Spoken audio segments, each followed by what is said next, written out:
마태복음 3장 16절에서 17절 말씀. 마태복음 3장 16절 17절 말씀 같이 읽읍시다. 시작.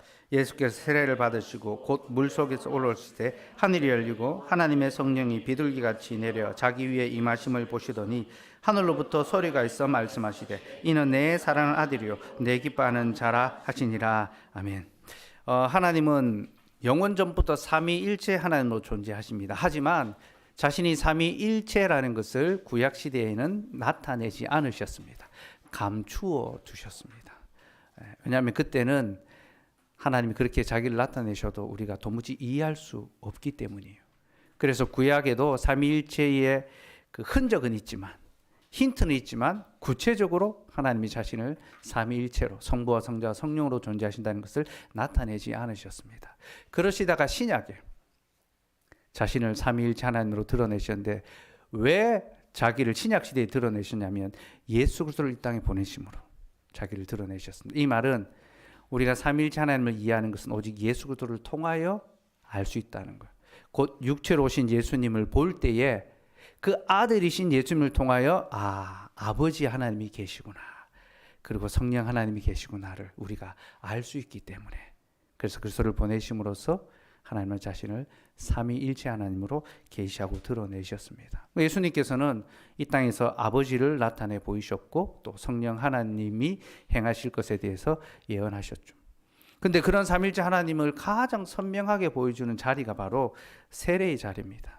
예수님께서 세례 받으실 때에 너무나 선명하게 삼위일체 하나님이 그 세례의 사역 속에 나타나십니다.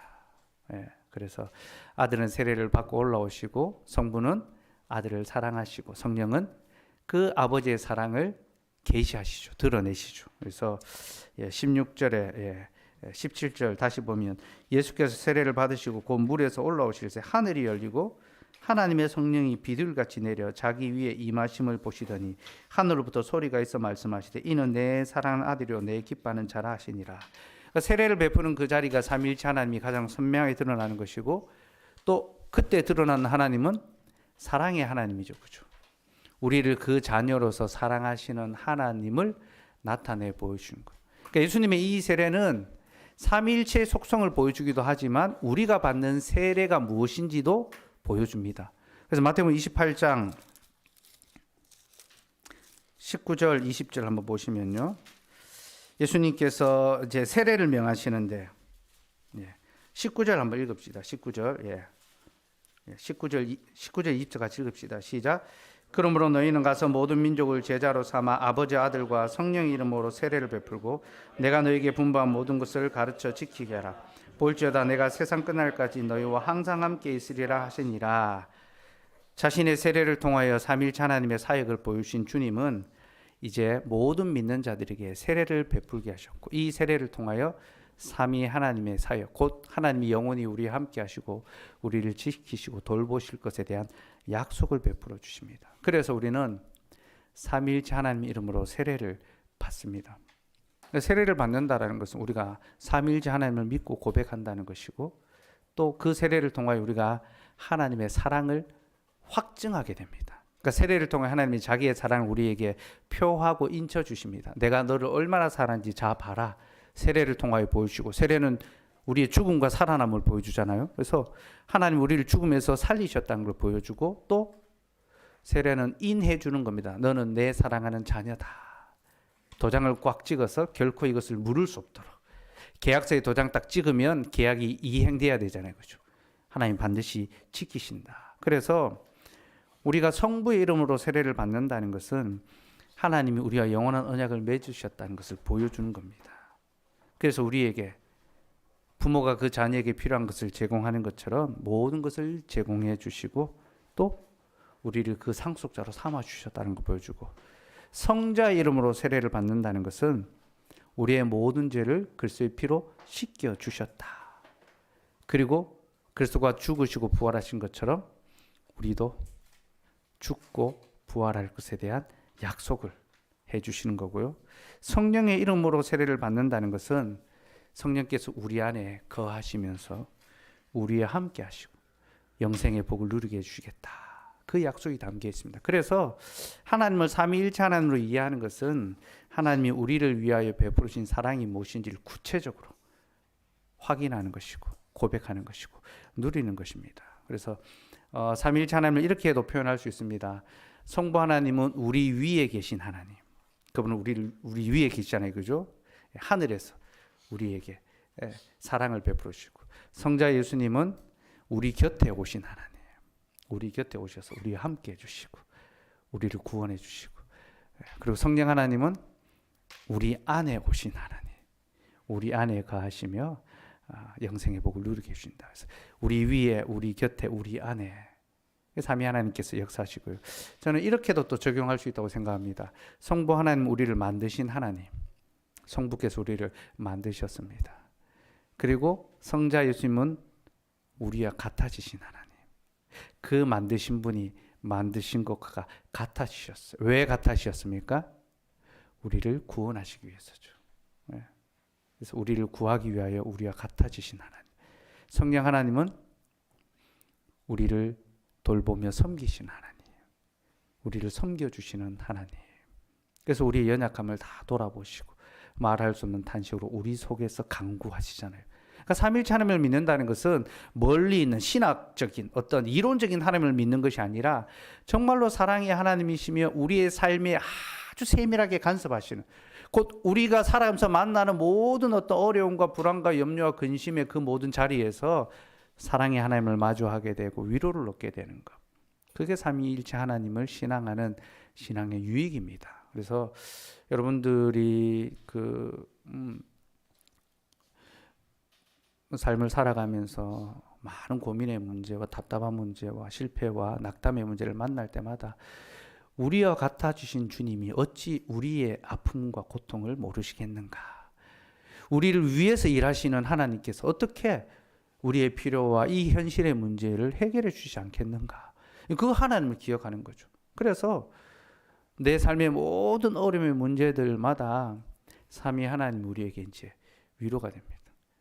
일이 많아서 막 야근을 할 때 삼위 하나님의 그 밤낮 쉬지 않고 일하시는, 나는 나를 위하여 일하지만 주님은 나의 구원을 위하여 지금도 쉬지 않고 일하시구나. 그 위로가 이제 되는 거죠, 그죠? 하나님이 쉼을 주시기를 또 소망하게 되고, 아직 이제 직장이 없어서 직장을 구하는 사람들은 우리의 먹을 것과 입을 것 아버지 하나님께서 제공해 준다는 것을 믿고 아버지께서 적절한 때에 일할 곳을 주실 것을 신뢰하고 또 기도하게 되는 거죠. 아버지 우리에게 일할 곳을 주시옵소서. 우리 교회가 이제 예배당을 새롭게 이제 이전을 하거나 뭐 이제 해야 되는데 공간을 어떻게 얻어야 될지 고민인데, 삼위일체 하나님께서 우리의 문제의 필요를 채우신 것을 믿고 하나님 우리 교회에 가장 적절한 예배할 수 있는 공간을 예비하시고 또 거리로 인도하실 걸 믿습니다. 삼위일체 하나님 믿는다는 것은 정말 구체적으로 우리의 삶에 적용할 수 있고 그 삶 속에서 그 하나님을 의지하고 신뢰할 수 있는 그런 하나님입니다. 그래서 여러분들이 삼위일체 이 하나님에 대한 그 신앙을 신학적이고 멀리 있는 어떤 그런 어떤 개념적인 정의적인 것이 아니라 내 삶에 너무나 구석구석들마다 나를 위로하시고 나를 붙드시고 또 나를 인도해 가시는 그 하나님의 섭리로서 우리가 삼위일체 하나님을 이해할 수 있었으면 좋겠습니다. 웨스턴 신앙고백서 2장이 이제 삼위일체 하나님에 관한 내용입니다. 그래서 우리가 믿는 삼위일체 하나님이 어떤 분이신가? 1장 1항 한번 같이 읽읍시다. 시작. 오직 살아계시고 참되신 하나님은 한 분만 계신다. 이 하나님께서는 존재와 완전하심이 무한하시고 가장 순수한 영이시며 보이지 않으시고 몸이나 지체가 없으시며 우리와 같은 성정이 없으시고 불변하시고 측량할 수 없으시고 영원하시고 불가해하시다. 전능하시고 가장 지혜로우시며 가장 거룩하시고 가장 자유로우시며 가장 절대적인 분이시다. 자기의 영광을 위하여 스스로 가지신 불변하시고 지극히 의로우신 뜻의 협의들을 따라 모든 일을 행하신다. 가장 사랑이 많으시며 은혜로우시고 자비로우시며 오래 참으시고 선과 진리가 풍성하시고 악과 허물과 죄를 용서하신다. 자기를 열심히 구하는 자들에게 상급을 주시는 분이시며 그럼에도 심판에서 지극히 공의롭고 두려우신 분으로서 모든 죄를 미워하시고 범죄자의 벌을 결코 간과하지 않으신다. 1항은 하나님의 속성에 관해서 고백합니다. 예. 우리가 믿는 하나님은 어떤 분이신가? 성경에서 이제 가장 좋은 고백들이 이제 이 속에 꼭각 담겨져 있죠. 근데 요약을 하자면 십계명 1계명입니다. 오직 살아계시고 참되신 하나님은 한 분만 계신다. 신명기 6장 4절에서도 이것을 이제 요청하고 있죠. 신명기 6장 4절 한번 볼까요?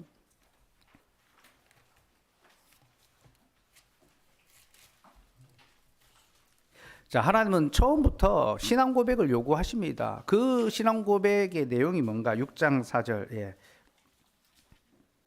6장 4절 읽읍시다. 시작. 이스라엘아 들으라. 우리 하나님 여호와는 오직 유일한 여호와이시니. 그러니까 참된 신은 하나님이시고 그분은 한 분만 계신다. 이게 모든 신앙 고백, 하나님에 대한 신앙 고백의 첫 번째 이제 요구 사항입니다. 이스라엘 백성들에게 이 말씀을 하실 때 그때는 정말 이 신화의 시대잖아요. 곳곳에 신들이 있습니다. 근데 하나님께서 모든 신은 헛것이다. 오직 나만 참신이고 나는 홀로 유일하다. 그러니까 한 분 하나님을 가르쳐 주셨어요. 이스라엘 백성들은 그 한 분 하나님을 예배해야 됐습니다. 그 이스라엘 백성들은 하나님을 예배하기 위하여 십계명의 규례를 받았거든요. 그러니까 예배의 첫 번째가 예배는 한 분 하나님을 향해야 된다. 이스라엘 백성들은 이 신명기 6장의 이 말씀을 날마다 암송하며 2번 기도했어요. 아침과 저녁으로. 오직 우리 하나님 홀로 한 분 유일하신 하나님이다.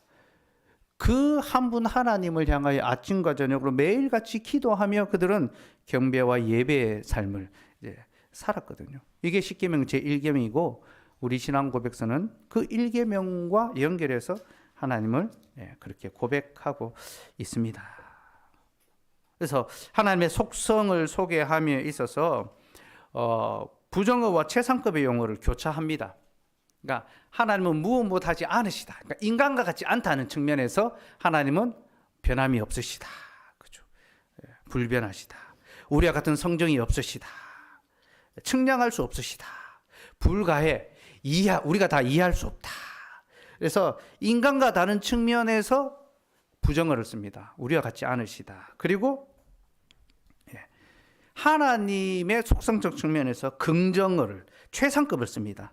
우리 하나님은 최고의 가장 아름다우시고 지혜로우시고 선하시다.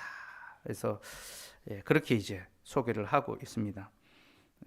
그래서 불변하시고 측량할 수 없고 영원하시고 불가해하시고 전능하시고 가장 지혜로우시고 가장 거룩하시고 가장 자유로우시고 가장 절대적이시고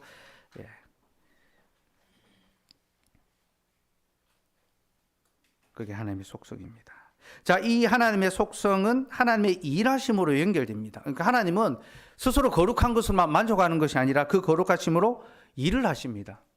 그러니까 그 일하심을 신앙고백서는 2가지로 이제 설명을 하는데, 첫째는 하나님은 자신의 영광을 위해서 일하신다. 그렇게 소개합니다. 그래서 자기의 영광을 위하여 스스로. 그러니까 하나님께서는 자기의 영광을 위하여 일하십니다. 하나님이 자기의 영광을 위해서 일한다니까 하나님 이기적이시네. 하나님 자기밖에 모르시네. 하나님 나르시즘이네. 그렇게 생각할 수 있습니다. 근데 하나님이 자기를 위해서 일하는 것이 그 일하심의 완전성을 보여줍니다. 왜냐하면 하나님 완전하신 분이니까 오직 자기를 위해서 자기의 영광을 위해서 일할 때만이 하나님 일하심은 완전성에 이를 수가 있습니다. 그래서 우리는 하나님은 자신의 영광을 위해서 일하시고 우리는 그 하나님의 영광을 찬송해야 되는구나. 기도해야 되는구나. 그게 우리의 사명입니다. 그러니까 하나님의 영광은 우리의 구원과 연결되거든요. 우리의 창조와 우리의 구원과 연결되거든요. 그러니까 하나님이 우리를 구원하시기 위해 일하는 것이 아니라 우리를 구원하시는 자신의 영광을 드러내기 위하여 일하십니다. 그러니까 우리의 구원을 위해서 일하신다면요, 하나님이 실족하실 것 같아요. 야, 내가 이런 인간들 내가 진짜 언제까지 참아야 되나 이런 생각하실 수 있잖아요, 그죠? 그러니까 우리 어떤 유익을 위해서 우리를 구원하시려면 일하시다가 낭망합니다. 실족하십니다. 근데 우리의 어떠함에도 불구하고 자신의 영광을 위하여 우리를 구원하시니까 지치지 않고 끝까지 일하실 수 있는 거죠. 그래서 우리 하나님이 오래 참으시면서, 사랑의 속성의 첫 번째가 오래 참음이잖아요. 그죠? 오래 참음이 뭔지 압니까? 이 견디는 것이 아닙니다. 오래 참음은. 오래 참는다는 것은요, 용서한다는 것을 전제하는 겁니다. 우리는 이제 참는 거는 간혹 잘할 수 있어요. 누가 나한테 잘못하면 남편이, 아내가 자기는 잘못하면 참아줍니다. 그죠? 그러면서 꼽습니다. 한 번, 두 번, 세 번 꼽다가 이제 내 한계치가 딱 있잖아요.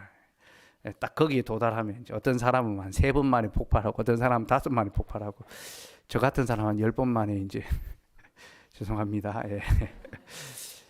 다 한계치가 있어. 손가락으로 꼽아갑니다. 두고 보자. 참다가 폭발하면 이제 다 이제 쏟아냅니다. 그죠? 그래서 전에도 그랬는데 왜 그러냐면서 다 기억해 두고. 우리는 그걸 오래 참는다라고 생각하는데, 오래 참는다라는 것은 덮어주는 거죠. 용서해 주는 것을 가리킵니다. 그래서 하나님의 사랑은 우리의 허다한 죄를 덮는다라고 하죠. 그죠? 덮어버리는 겁니다. 하나님께서 자신의 영광, 자신의 거룩함과 자신의 의로움과 자신의 그 자비하심, 그 사랑이 영원하고 한없다는 것을 보여주시기 위해서, 나타내시기 위하여 우리를 위해 일하시니까 어떻게 됩니까? 또 용서하시는 거죠. 실족하지 않으시고 후회하지 않으시고, 끝까지 용서해 주시는 거죠. 그게 하나님의 일하심입니다. 둘째는 자신의 변함없고 의로우신 뜻에 따라 일하십니다. 이 말은 하나님은 그 어떠한 것에도 영향을 받지 아니하고 자신의 기쁘신 뜻대로 일하신다는 거예요. 그래서 우리는 선택할 때 많은 것에 영향을 받잖아요. 그죠? 사람들의 말도 듣기도 하고, 또 형편을 따져보고 이제 선택하고, 뭐 그렇게 하는데, 하나님은 스스로 자신의 그 변하지 않는 뜻을 따라 그 일을 행하십니다. 이게 얼마나 감사한지 몰라요. 왜냐면요, 우리의 대적은, 사단은 끊임없이 하나님 앞에서 우리를 참소합니다. 우리의 죄를 들추어내고 지적하고, 우리가 어떤 존재인지 막 고발합니다. 하나님, 저 인간 어떤 인간인지 아십니까? 내가 저 인간 가만히 추적해 봤는데 저거 인생 안 될 겁니다. 저 쓰레기입니다. 사단은 끊임없이 우리를 참소합니다. 하나님 앞에서 참소합니다. 여러분, 욥기에 보면요, 욥이 인생들에 대해서 하나님 앞에 사단이 인생들에 대해서 하나님 앞에 이야기하잖아요. 욥에 대해서 이야기하잖아요. 그죠? 하나님이 욥의 그 믿음을 칭찬하니까 사단이, 하나님이 잘해주니까 그렇잖아요. 그 받은 복을 다 거두어 가보십시오. 그때도 하나님께 영광을 돌려드리는지. 그러니까 사단이 끊임없이 우리의 어떤 상황, 또 어떤 현실에 대해서 하나님 앞에 참소하고 고발합니다. 일종의 검사 역할을 하는 거죠. 그런데 우리 하나님은 그런 것에 흔들리지 아니하고 자기의 뜻을 따라 모든 것을 바르게 판단하시고, 또 우리에게 구원의 은혜를 베풀어 주시는 거죠. 사랑과 자비와 인내를 베풀어 주심으로 우리의 죄와 허물을 용서해 주십니다. 자신을 믿는 자들에게는 보상해 주십니다. 여러분, 믿음에는 보상이 있습니다. 하나님을 믿는 자에게는 약속한 것이 이루어지거든요. 끝까지 하나님을 믿는 자에게는 하나님께서 갚아주십니다. 내가 너를 안다라고 할 때, 그 안다는 그 말 속에 담겨있는 우리의 모든 문제들, 그 약함을, 어려움을 갚아주겠다라는 거죠. 그래서 빚도 갚아주고, 어려움도 해결해주고, 그런 갚으심이 하나님 안에 있습니다. 하지만 우리 하나님께서는 죄에 대해서는 다 그냥 허용하시는 분은 아닙니다. 그는 공의로운 심판을 행하십니다. 그래서 모든 죄인들을 공의로 심판하십니다. 하나님을 믿지 아니하며 악을 일삼는 자들에게는 반드시 공의로운 심판을 하신다라는 것. 이게 1항의 내용이고요. 자, 이제 2항을 한번 봅시다. 2항 읽읍시다. 시작. 하나님께서는 스스로 모든 생명, 영광, 선하심과 복을 자기 안에 가지고 계신다. 또한 홀로 자기에게 자복하시며 자기가 만드신 어떤 피조물을 필요로 하지 않으시며 저들로부터 어떤 영광도 얻어내지 않으시고 자기 영광을 피조물 안에서 피조물을 통하여 피조물에게 나타내실 뿐이다. 하나님께서는 만물의 유일한 근원이시니 만물이 주에게서 나오고 주로 말미암아 주께로 돌아간다. 만물 위에 주권적 지배권을 가지시고 자기가 기뻐하시는 바를 만물을 통하여 만물을 위하여 만물 위에 행하신다.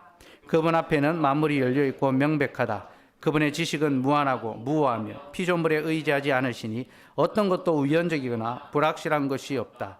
그분은 모든 협의, 모든 행사와 모든 명령에서 지극히 거룩하시다.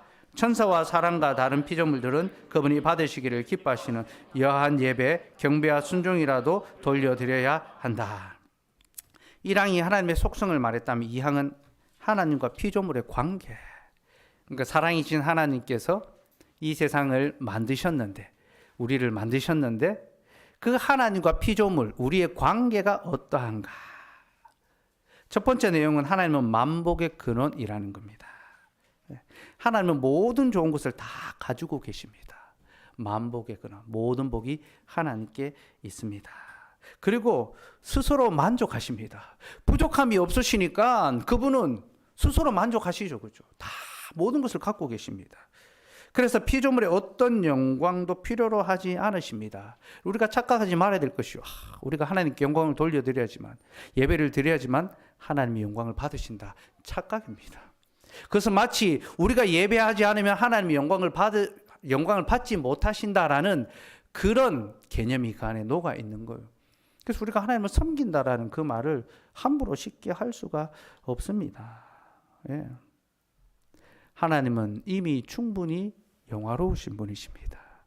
그는 우리가 영광을 돌려드리지 않는다 하더라도 이미 영광을 받으십니다. 서로 성부와 성자와 성령께서 서로에게 충만한 영광을 돌리고 계십니다. 그리고 그 영광을 우리에게 나타내 주셨잖아요. 세상을 아름답게 만드시고 우리를 하나님의 형상으로 빚으셨습니다. 여러분, 사람이 사랑으로 빚어진 존재라는 것만큼 사람에 대한 가장 아름다운 평가가 없다라고 말씀드렸잖아요. 여러분, 예, 세속의 종교는요, 사람을 종으로 비하합니다. 그죠?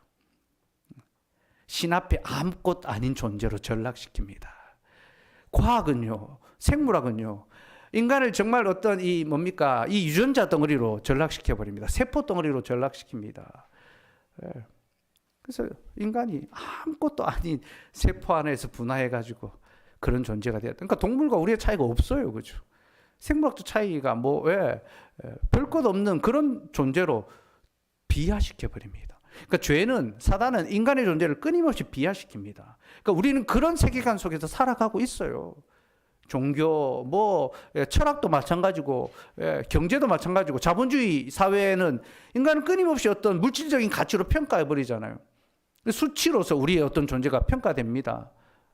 성적으로 평가되고, 직장의 어떤 걸로 평가가 되고, 아파트 평수로 평가가 되고, 자동차 CC로 평가되고, 끊임없이 우리는 그런 어떤 수치 이런 것들로 우리의 존재가 비하됩니다. 그러나 삼위 하나님께서는 우리를 사랑으로 빚어주셨고 우리와 아버지와 아들의 관계를 맺어주십니다. 관계성. 얼마나 놀랍습니까? 이것보다 더 영광스러운 사람에 대한 칭호는 없습니다. 창세기 1장이 창조주 하나님, 전능하신 하나님, 2장은 약속의 하나님, 아버지 하나님. 그러니까 하나님에 대한 이름이 바뀝니다. 1장은 엘로힘, 그냥 전능자. 2장은 여호와, 야훼, 약속의 하나님. 우리가 고백하는 것처럼 천지를 창조하신 아버지 하나님. 그분이 우리 아버지다. 그걸 이제 고백하게 되는 거죠. 이게 삼위일체 하나님을 통하여 우리에게 드러나는 하나님의 사랑의 속성입니다. 어쨌든 우리 하나님께서는 자신의 영광을 이미 이 땅 가운데 또 우리 가운데 나타내셨기 때문에 모든 피조물은 하나님의 영광을 찬송합니다. 그래서 만물이 때마다 시마다 하나님께 아름다운 열매와 그 모습을 드러내잖아요. 마찬가지로 인생이 할 수 있는 것은 무엇입니까? 하나님의 영광을 찬송하는 것밖에 없는 거죠. 그게 우리가 할 본분입니다. 그게 우리가 마땅히 해야 될 일입니다. 그렇게 하나님은 만복의 근원이시고요. 두 번째는 절대 주권의 하나님입니다. 하나님께서는 모든 피조물에 대하여 자신의 주권을 절대적으로 행사하십니다. 그러니까 하나님이 이 땅에 일어나는 모든 일이 우연히 일어난 일이 없다라는 거예요. 우연처럼 보이지만 하나님의 섭리로서 이루어진다는 거죠. 하이델베르크 연답서가 이걸 정말로 아름답게 고백하잖아요. 비와 가뭄과 흉년과 풍년과 건강과 질병과 이 모든 것들이 우연히 일어나는 것이 아니라 우리 아버지 하나님의 전능하신 손길로 말미암아 미친다라고. 진짜 그 대목 읽을 때마다 참 마음이 막 좀 뜨거워. 그러니까 웨스트민스터 신앙고백서는 조금 정의적인 용어를 쓴다면 하이델베르크 연답서는 조금 이제 고백적인 용어를 씁니다. 그래서 이제 하이델베르크 연답서는 읽는 것 자체가 굉장히 위로가 되고 이제 신앙고백서는 좀 이제 설명을 들어야 되고 그렇게 하는데 어쨌든 하나는 또 명료하고 하나는 또 조금 이제 뭡니까 좀 포용적이고 좀 그런 차이는 또 있어요. 어쨌든 전능하신 하나님, 그 창조주 하나님을 믿는다는 것이 모든 일이 우연히 일어나는 것이 아니라 하나님의 섭리로 말미암아 우리에게 일어나고 있다.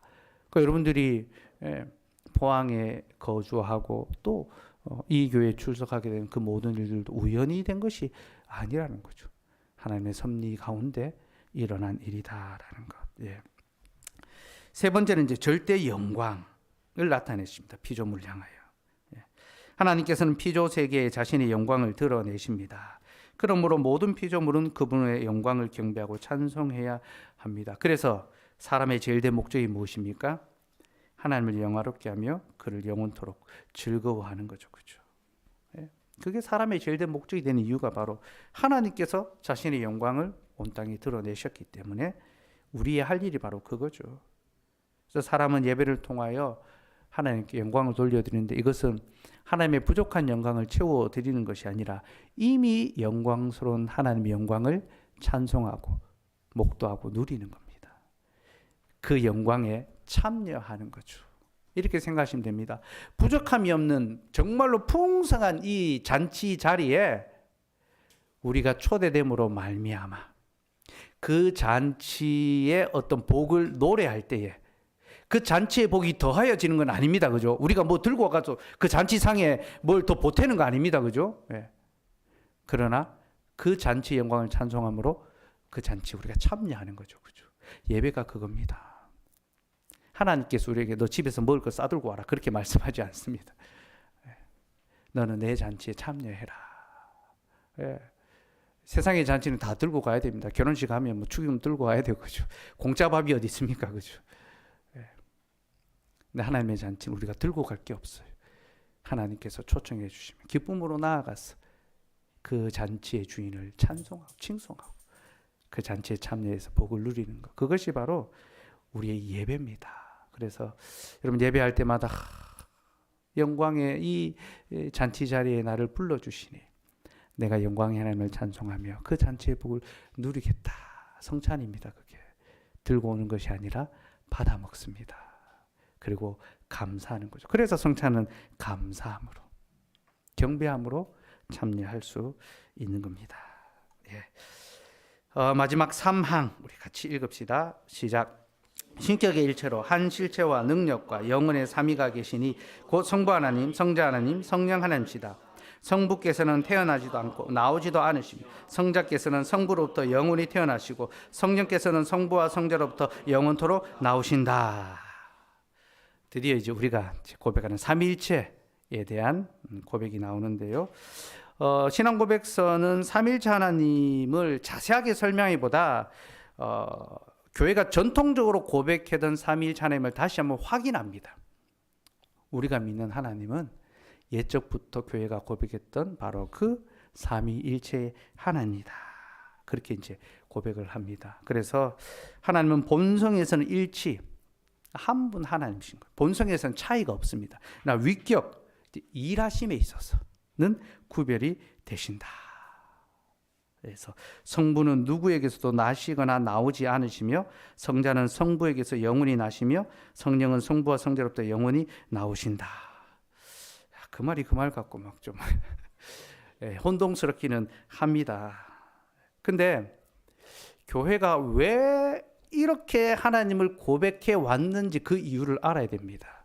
그러니까 교회는요, 하나님이 어떤 분인지 분석해보자, 연구해보자, 그런 식으로 하나님에 대해서 고백하지 않았습니다.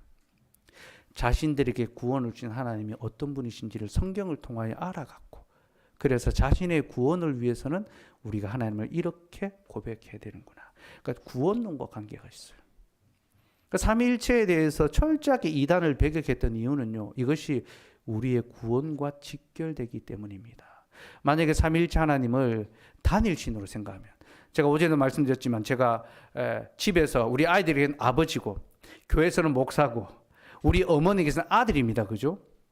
그러니까 하나님이 구약에는 성부고 신약에는 성자고 그리고 교회 시대는 성령이다. 이렇게 설명하게 되면요, 하나님이 딱 하나가 됩니다. 그죠? 단신론이 되어버립니다. 그러면 유대교가 믿는 하나님과 다를 바가 없어요. 그런 식으로 하나님을 믿게 되면 하나님에 대해서 제대로 알지 못하는 거죠. 제대로 고백하지 못하는 거죠. 그래서 이것이 우리의 구원과 직결되어 있기 때문에 철저하게 성경의 가르침을 따라서 성부와 성자와 성령으로 이제 고백을 하고 있고, 그 차이를 성부는 누구에게도 나시거나 나오지 않았다. 그 자체로 존재하신다. 그리고 성자는 성부에서 영원히 나신다. 성부에게서 나왔으니까 아들이니까 나와야 되잖아요. 근데 시점이 영원입니다. 그러니까 처음부터 아들이신 거예요. 이걸 마이클 리브스는 어떻게 설명합니까? 하나님이 사랑이시려면 영원히 아버지와 아들로 존재하셔야 된다. 그러면서 만약에 아리우스가 말하듯이 성자가 태어났기에 그는 존재하지 않은 적이 있었다라고 아리우스가 이야기했거든요. 그렇게 이해하면 하나님은 사랑이지 않은 적이 있었다. 왜냐하면 홀로 있을 때는 사랑이 안 되는 거잖아요. 마이클 리브스가 그렇게 설명을 합니다. 근데 그 마이클 리브스의 신학의 기초가 아구스티누스예요. 아구스티누스가 하나님을 사랑으로 이해했거든요. 그는 영원한 사랑이시다. 그래서 그는 영원한 아버지시고 영원한 아들이시고 영원한 영이시다. 이제 그런 측면에서 구별하기 위해, 아버지와는 다르다라는 것을 구별하기 위해서 나셨다라는 표현을, 이거는 성경적 용어죠. 예수님께서 그렇게 말씀하셨으니까. 예. 독생자, 이제 성경이 말하잖아요. 예. 독생자 성령을 통하여 낳으셨다. 그래서 그렇게 표현하고 있는 거고요. 성령은 또 나셨다라고 표현하지 않습니다. 나오신다라고 합니다. 왜냐하면 예수님께서 보내신다 했거든요. 그러니까 이건 태어난 건 또 다른 개념이에요. 만약에 성령도 나셨다라고 하게 되면 성자와 성령이 구별이 또 안 됩니다. 그죠?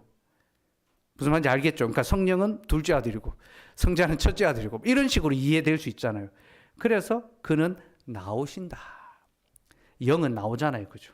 그래서 태어나는 것이 아니라 나오셨다라고 그렇게 구별했던 겁니다. 그래서 철저하게 구원론 쪽에 입각해서 하나님을 바르게 고백하기 위해서 성부와 성녀와 성령을 구별했고, 성부는 나시지 않았고 성자는 영원히 나시고 성령은 영원히 나오신다. 그렇게 용어적 차이를 딱 정리를 이제 하고 있는 겁니다. 근데 우리는 이 삼위일체 하나님을 이성이 아니라 경륜적, 곧 사역적으로 이해할 수 있습니다. 하나님의 사랑의 사역으로 이해할 수 있는 거죠. 그래서 성부는 우리의 구원을 위하여 성자를 보내주셨고, 성자는 우리의 구원을 위하여 성부께 순종하셨고, 성령은 우리의 구원을 위하여 성부와 성자와 성령 하나님을 믿게 해주신다. 이 삼위 하나님의 구원적 사역이 고린도서 13장 13절에 요약되어 있다라는 거죠. 같이 한번 읽읍시다. 시작. 주 예수 그리스도의 은혜와 하나님의 사랑과 성령의 교통하심이 너희 무리와 함께 있을지어다. 그래서 교회는 삼위일체 하나님을 믿고 예배하며 삼위일체 하나님의 복을 받으며 삼위일체 하나님의 사랑을 나누는 그런 공동체가 됩니다. 그래서 우리가 이 삼위일체 하나님을 더 깊이 이해하고 또 사랑해가고, 우리가 하나님을 사랑하면 살아갈수록 옆에 있는 사람을 더 사랑해 갈 수 있습니다. 그래서 우리 안에 사랑이 식어져 가고 메말라 간다. 또 하나님을 향한 사랑도 식어져 가고 또 사람을 향한 사랑도 식어져 간다라는 것은 삼위일체 하나님에 대한 이해와 또 그 묵상이 옅어졌다라는 것. 그걸 좀 여러분 기억하시고 다시 삼위 하나님에 대한 신앙을 좀 바로 세웠으면 좋겠고요. 특별히 사도들은 예수님을 눈으로 목격했잖아요. 그리고 예수님이 부활하신 후에 그들은 예수님을 하나님으로 고백하게 됩니다. 그래서 아까 말씀드린 신명기 6장 4절 말씀, 그 말씀을 매일같이 하루에 2번 고백하고 기도했는데, 그들에게 예수님을 하나님으로 고백하는 것은 그들의 경험과 그들의 이성으로는 불가능한 일이었습니다. 근데 부활의 주님을 딱 만나니까 어떻게 됩니까? 그 주님을 나의 주라고. 그래서 도마가 주는 그리스도 하나님의 아들이라는 그 고백을 딱 부활의 주님을 만나고 고백하잖아요. 이것은 매우 중요한 고백입니다. 왜냐하면 삼위일체 하나님을 이해하는 것은 부활의 주님을 만날 때 공부해서가 아니라 경험으로 즉각적으로 알게 된다는 거죠.